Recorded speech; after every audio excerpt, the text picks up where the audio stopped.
আজকে সবার চেনা জানা অতীব প্রিয় একটা রেসিপি তোমাদের বলে দেখাবো, যেটা হলো পাটিসাপটা পিঠে। পাটিসাপটার রেসিপি অলমোস্ট সবাই জানে, কিন্তু করতে গেলে তা সত্ত্বেও অনেক অসুবিধা আসে। তাই আজকে আমি তোমাদের অতি সহজ উপায়ে কিভাবে ময়দা দিয়ে পাটিসাপটা পিঠে করে সেটাই দেখাবো। তো একটা বলের মধ্যে প্রথম ময়দা নিয়ে নিয়েছি এবং চিনি আর নুন নিয়ে নিয়েছি, নিয়ে জল দিয়ে ভালো করে গুলে নিয়েছি। তারপর আমি এখানে 1 লিটারের মতো দুধ নিয়েছিলাম, যেটাকে আমি জাল দিতে দিতে 500-র মতো করেছি।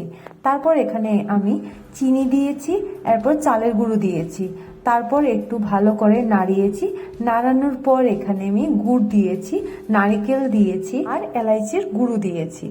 তারপর এটাকে ভালো করে নাড়িয়েছি যতক্ষণ পর্যন্ত না এটা আরো 200-র মতো কমবে, ততক্ষণ পর্যন্ত আমি এটাকে নাড়াতে থাকবো। নাড়াতে নাড়াতে এক সময় আসবে এটা প্রচন্ড ড্রাই হয়ে যাবে। ওই ড্রাই অবস্থায় আমি যখন এভাবে করে ফুটতে থাকবে তখন আমি নাড়াতে নাড়াতে অফ করে দেব। এরপর আমি কিছুক্ষণের জন্য এটা রেখে দেব, 1 ঘন্টা কি 2 ঘন্টার জন্য রেখে দেওয়ার পর এটা এরকম ড্রাই হয়ে যাবে। ড্রাই হওয়ার পর আমি এখানে একটা তাওয়া নিয়ে নিয়েছি, তাওয়ার মধ্যে ঘি ব্রাশ করে নিয়েছি।